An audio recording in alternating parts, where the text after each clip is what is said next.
Tell me, what was the inclination for you to become a director? Look, it's been an intellectual concept for a long, long time. It's just something that's been in my mind, and to that end, over time, I've directed 30 video clips for bands. I've done full-length docos, and so I've been educating myself in it. But I suppose now I can look back on it. I was kind of waiting for the same voice to come out of me that comes out of me when I'm choosing a role to act in. I wait until I read something that I have a visceral reaction to, that I get goosebumps and start changing the dialogue and cross-referencing pages and all that, and it's just a natural thing, and I call that respecting the gods of film. That there has to be a definitive emotional visceral connection to the material, or you shouldn't do it. I don't make my decisions based on pedigree. I don't make my decisions based on checks. And so although I had the intellectual concept of directing, obviously the material hadn't come up.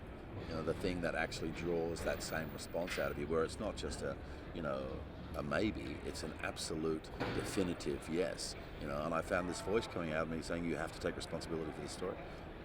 You can read between the lines, you can see into the shadows, this one's yours, do it. Right. So I did. Did actor Russell Crowe listen to director Russell Crowe, or did you switch between the two tasks with ease, or?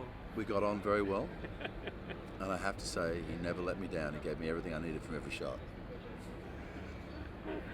There was a couple of schizo moments, though. We've got some B-roll of me, the director, talking to me, the actor, on the monitor, going, "Oh, you idiot, I said left." I have to do it again. Yeah. What was it like, the experience of shooting in Turkey? It was fantastic, man. I mean, Turkey is an amazingly complex and beautiful place, and we were received with great kindness, and we had the opportunity to shoot not only in the streets of Istanbul, but also in some incredibly gorgeous areas in southern Turkey.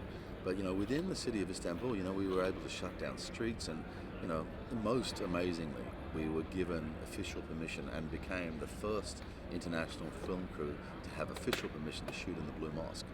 So, it couldn't have gone any better, that experience. And it's an incredible thing when you come from New Zealand, you've grown up in Australia, the friendship that's extended by Turkish people, once they find out that you're not from somewhere else, that's where you're from, it's incredible, man. That reciprocal respect that Australia, New Zealand, and Turkey now have with each other, shall it only deepen over time. It's something that I think all of those countries can get more and more out of over time. Right. Final question. You said this project chose you more than you chose it. What do you mean by that? Well, my connection to it was so deep on so many different levels. There's the cultural level and understanding that how much of a touchstone Gallipoli is to Australians and New Zealanders. There's the simple narrative of it being an Australian man who has 3 sons who go off to war and don't come back. Being a father of 2, that's going to hit me at a very essential place.